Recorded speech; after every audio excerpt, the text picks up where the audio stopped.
¡Boom! Sony lo ha vuelto a hacer, cinéfilos y cinéfilas. Sony lo ha vuelto a hacer.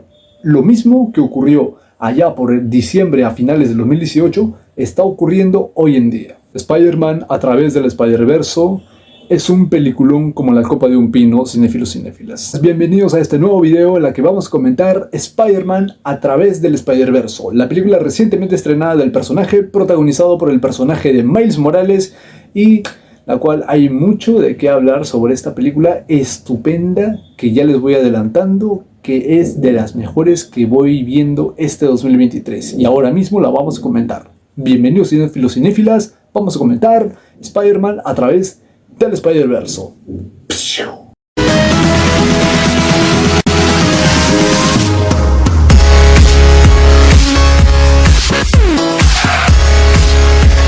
Allá por el 2018 se estrenó Spider-Man Into the Spider-Verse, o como lo conocen en Latinoamérica, Spider-Man Un Nuevo Universo. Una película que no solamente fue concebida como un antes y un después para el cine de superhéroes, sino también como un antes y un después y una especie de avance brutal en el estilo de la animación en cuanto a películas animadas. Y es que esa película, ya les voy adelantando, que es casi mi favorita del personaje, junto con Spider-Man 1 y Spider-Man 2.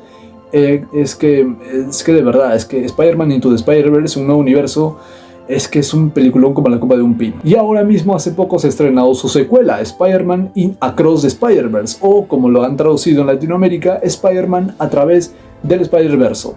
Una película estupenda que ya les voy adelantando sin spoilers, porque esta primera mitad vamos a hacer spoiler free, cero spoilers por esta primera mitad, pero la primera mitad, como siempre, bueno, como últimamente lo solemos hacer, va a tener muchos spoilers, así que avisaremos con anticipación. Bueno, para empezar mis primeras impresiones sin spoilers, quiero decir que la película me ha parecido una joya estupendamente brutal.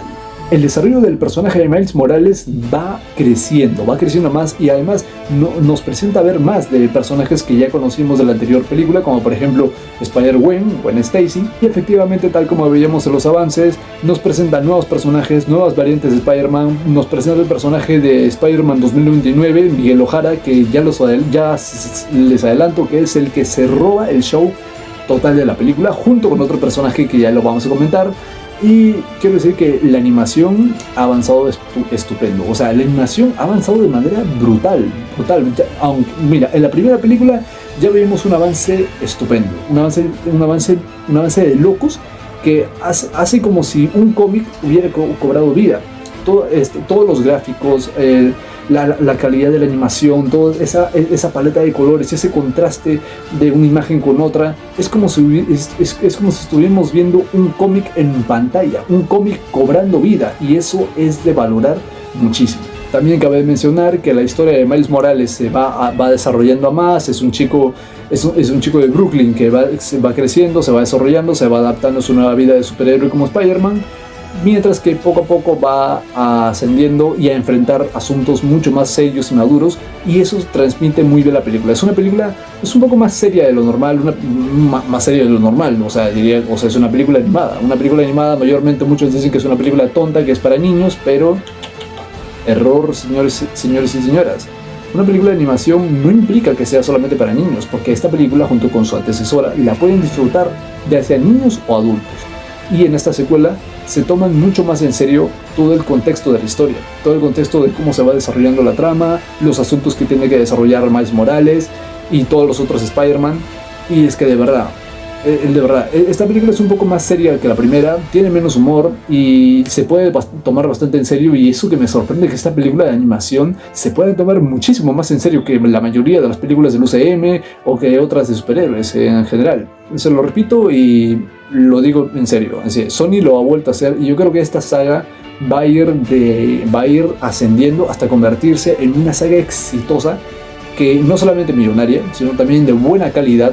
Y es que en serio, esta película, junto con Guardianes de la Galaxia Volumen 3, al parecer serán las dos únicas cintas de superhéroes catalogadas como buenas de este 2023. Así que bueno, entre eso y poco más, señores cinéfilos y cinéfilas, Spider-Man Across the Spider-Verse, para terminar esta primera parte sin spoilers, les digo que me ha parecido una película estupenda, una barbaridad brutal, que no sé qué están esperando. Si aún no la han visto, corren de sus casas, vayan al cine a verla y les aseguro que vale la pena el precio del boleto. Y bueno, hasta aquí mi parte sin spoilers y a continuación vamos a comentar la película con puros spoilers. Así que si no han visto la película, escapen de aquí, vayan a verla, regresen y continúen este video. Bueno, la película transcurre un año y después aproximadamente de los eventos del primer film. Y aquí nos transcurre en la vida de cómo Miles Morales se va adecuando a su nueva vida como Spider-Man, mientras que en el prólogo de la película nos van mostrando una buena parte de la historia de Gwen Stacy, que yo digo que si van a hacer un spin-off de este personaje de Spider-Gwen, de esta Gwen Stacy, de este universo animado, no me sorprende porque esta pequeña subtrama que se muestra al principio de la película tiene muchísimo potencial para una historia propia, porque nos muestra a Gwen Stacy lidiando con ese conflicto interno de que ha perdido a su amigo Peter Parker. En este universo de Gwen Stacy, Peter Parker se ha convertido en el lagarto y su padre cree que fue Spider-Gwen quien asesinó a Peter Parker. Y bueno, evidentemente Gwen Stacy tiene que lidiar con todos esos conflictos internos que ella siente culpabilidad, siente mucho dolor y siente mucha pena porque su padre piensa que ella es la asesina, y aunque no sea cierto. Pero aquí es donde nos introducen, así, de la nada. Tiene un ritmo muy rápido y perfectamente bien ejecutado, que nos presenta el personaje de Miguel O'Hara, Spider-Man 2099, que literalmente podría considerarse como el antagonista principal de la película. Literalmente Spider-Man 2099, Miguel O'Hara, es prácticamente el centro de atención de toda la sociedad de Spider-Mans que vamos viendo en el transcurso de la película. Y bueno, después de este prólogo, descubrimos que Spider-Gwen, Gwen Stacy, se va con Miguel O'Hara a proteger varias ramas del multiverso donde coexisten varios Spider-Mans.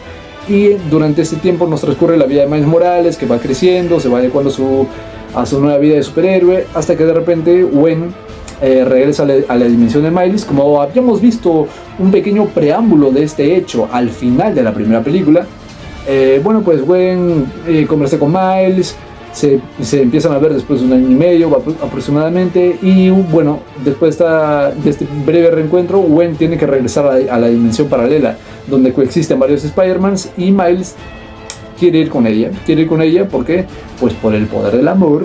Y un dato curioso es que Gwen en una escena le menciona a Miles que en todos los universos Spider-Man y Gwen Stacy son pareja, y eso nunca termina nada bien, lo cual es una breve referencia a los eventos de Amazing Spider-Man 2, o no que referencia, más que nada diríamos un guiño indirecto, por así decirlo. Bueno, pues Miles Morales se va embarcando en una nueva aventura multidimensional, por así decirlo, en donde se encuentra con varios Spider-Mans que coexisten en una sola dimensión, que está formada prácticamente por una especie de ciudad o algo por el estilo, y en donde principalmente se va a cruzar con el personaje de Miguel O'Hara, Spider-Man 2099, y entre todas esas variantes de Spider-Man vamos descubriendo muchas referencias, muchos guiños y mucho fanservice, o bueno, no mucho fanservice, más bien diría algo del fanservice que ya habíamos experimentado en otra cierta película anterior del personaje en live action. Evidentemente, para los que ya han visto la película, me estoy refiriendo por ejemplo a cameos de Donald Glover como Prowler. Recuerden haber visto a Donald Glover como Aaron Davis en Spider-Man Homecoming, que bueno, ya descubrimos que el personaje de Aaron Davis es el tío de Miles Morales, y como vimos a este personaje en Spider-Man Homecoming perteneciente al universo del UCM, pues todos evidentemente pensamos que Miles Morales existe en el UCM. Bueno, pues esta es una muy buena referencia y parece que es el cameo que menos estábamos esperando, pero es un buen guiño para los fans. Aquí también descubrimos que Peter Benjamin Parker, el Peter Parker de la primera película de Into the Spider-Verse, aquí lo volvemos a ver convertido en padre. Sí, convertido en padre. Ahora Peter Benjamin Parker, el Peter Parker que fue como especie de figura paternal y un mentor de Miles Morales en la primera película, bueno, pues aquí ya está convertido en un padre de familia junto a Mary Jane. Pero como les digo, el personaje que se roba el show total de la película es Spider-Man 2099, Miguel O'Hara.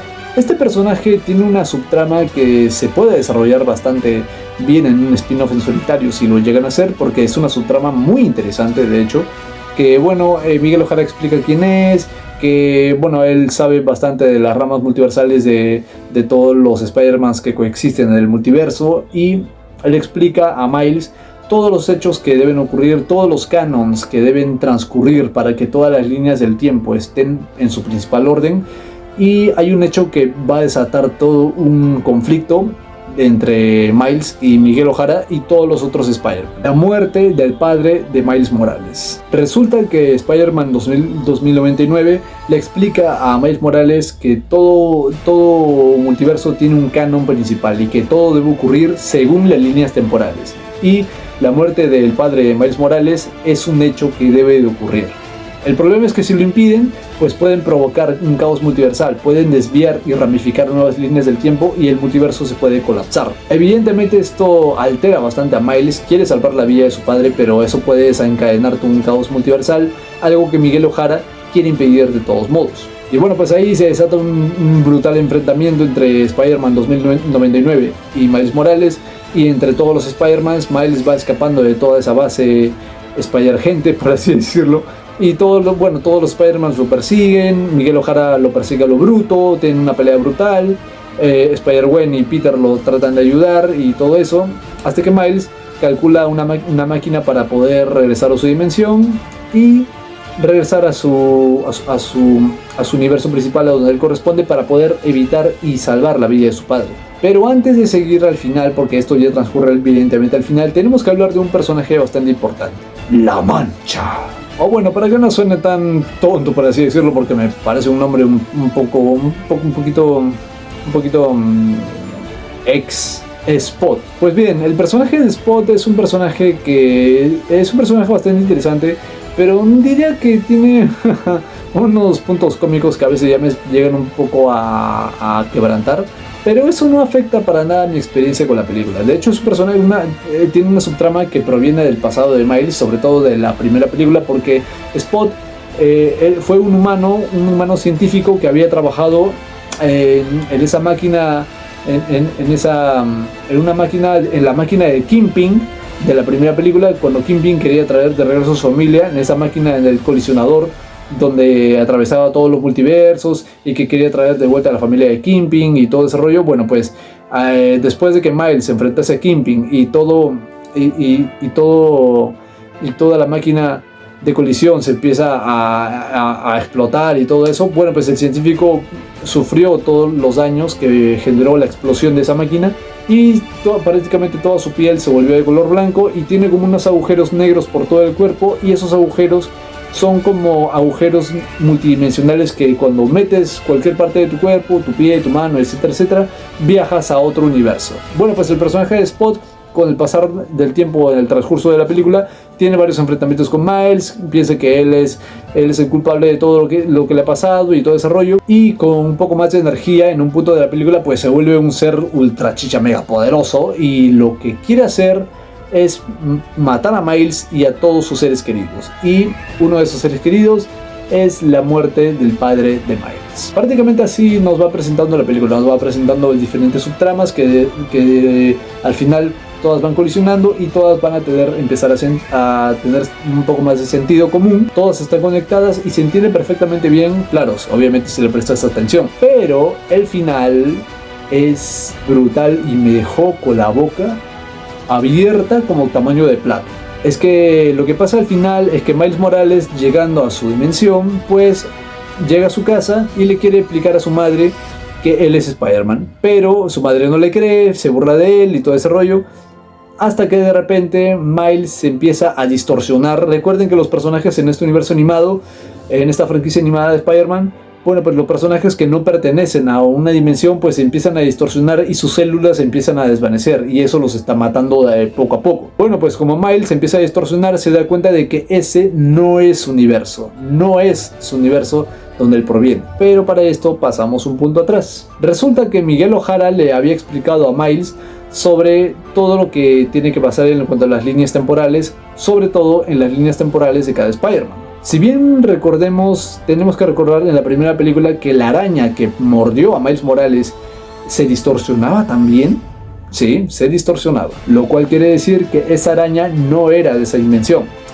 Originalmente esa araña pertenece a la dimensión en donde viaja Miles Morales en el punto de esta película, y Miles Morales se da cuenta de que él no estaba destinado originalmente a ser Spider-Man, ya que bueno, después de un trayecto multidimensional, por así decirlo, algo así creo que lo explican en la película, si bien no recuerdo mal, la araña viajó a la dimensión de Miles y ahí fue donde lo mordió. Pero es que en este universo donde ahora está Miles es el universo de la araña que lo mordió en la primera cinta.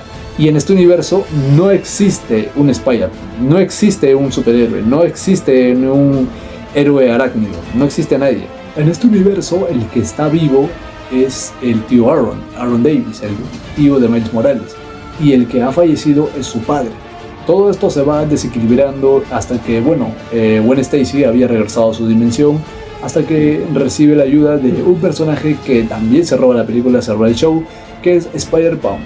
O también creo que lo llaman Hobby, si bien no recuerdo mal. Es un personaje, una variante de Spider-Man que si tú cometes un error, pues él es el primero en felicitarte por ello.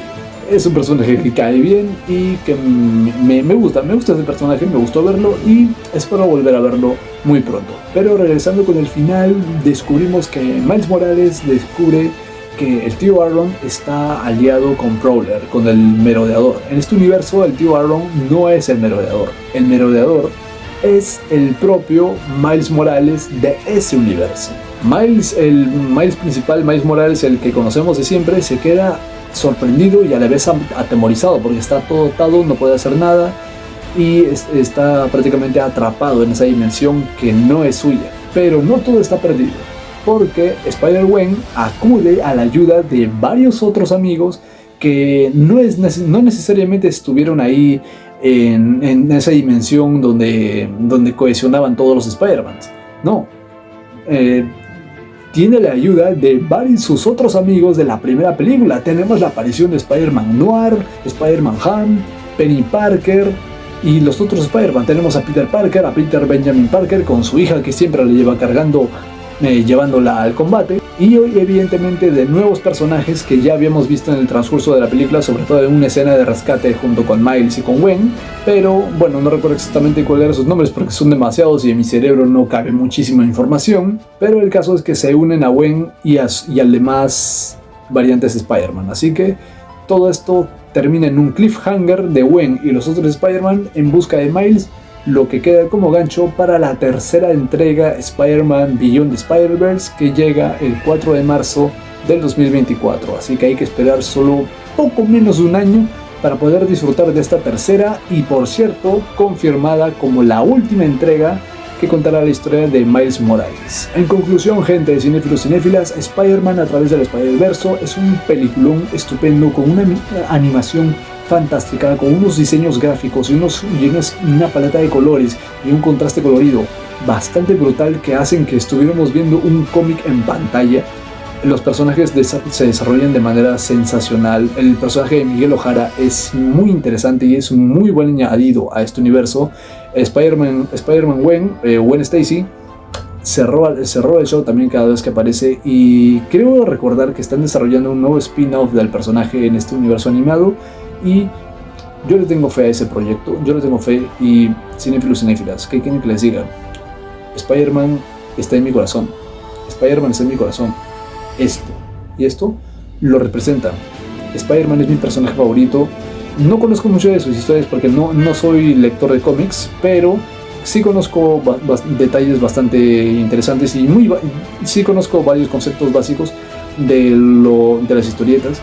Y estoy pensando ya empezar a leerlas, pero Spider-Man siempre estará aquí en mi corazón como mi personaje favorito de toda la vida, junto con Superman, junto con Hulk y otros superhéroes que también me gustan mucho, pero Spider-Man está ahí en la cima.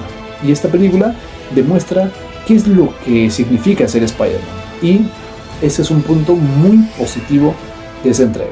Comentando algunos pequeños aspectos negativos, diría que Peter Benjamin Parker no tiene mucha participación, como por ejemplo sí que tuvo una participación destacada, no como el personaje principal, sino como un personaje de apoyo, aunque sí es de los principales, de Into the Spider-Verse, de la primera película. En cambio aquí en esta secuela, pues siento que le quitaron un poco más de tiempo en pantalla. Creo que merecía aparecer un poco más, pero eso no afecta para nada. Así que cinéfilos y cinéfilas, esa ha sido mi opinión de Spider-Man Across the Spider-Verse, y esta película yo le doy un 9.5. cinéfilos, cinéfilas, es que esta película es una joya de la animación que, al igual que su predecesora, merece premios Oscar. Merece premios Oscar tanto a mejor película como a mejor animación y como a mejor historia, a mejor guión. Creo que aunque a mejor guión se lo merece totalmente. De verdad, esta película es una joya que si no la han visto o si no tienen tiempo para ir al cine o tienen poco tiempo, el tiempo que tengan, vayan a ver esta película, no se van a arrepentir, vale todo el precio necesario del boleto. Y nada más, cinéfilos, cinéfilas, eso ha sido todo por hoy. Si les ha gustado este video, denle like, comenten en la sección de los comentarios qué les ha parecido esta película, si no la han visto, qué esperan de ella, y nos vemos muy pronto en este canal, donde próximamente se estrena The Flash, así que estén atentos al canal porque habrá nuevo video respecto a esta película. Por favor, no olviden compartir la sección de este canal con sus amigos. Pueden seguirme en mis redes sociales, que de hecho les dejo los links en la descripción, y nos vemos en un próximo video. Los quiero, mi gente. Chao.